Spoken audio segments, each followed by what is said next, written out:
High, দেখো কি করছে আমার ভাইপোরা। হ্যাঁ দেখো দুষ্টুমি করছে, দেখো কি করছো তোমরা। আমি নিজের প্রজেক্ট বানাচ্ছি স্কুলে। দেখো স্কুলের প্রজেক্ট বানাচ্ছো। কি প্রজেক্ট, কোন সাবজেক্ট? সায়েন্স। সায়েন্সের। তুমি কোন ক্লাসে পড়ো বলে দাও বন্ধু। Class 4B। কোন স্কুল? রূপনারায়ণপুর। আর এই দেখো এই বদমাসটাকে দেখো। তুমি কোন স্কুলে পড়ো বলে দাও।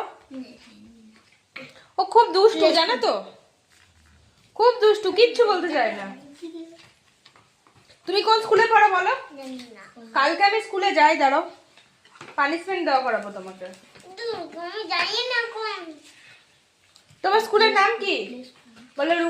রূপনগর বলো, রূপনগর বলো, রূপনগর সিস্টার বার্নাডেট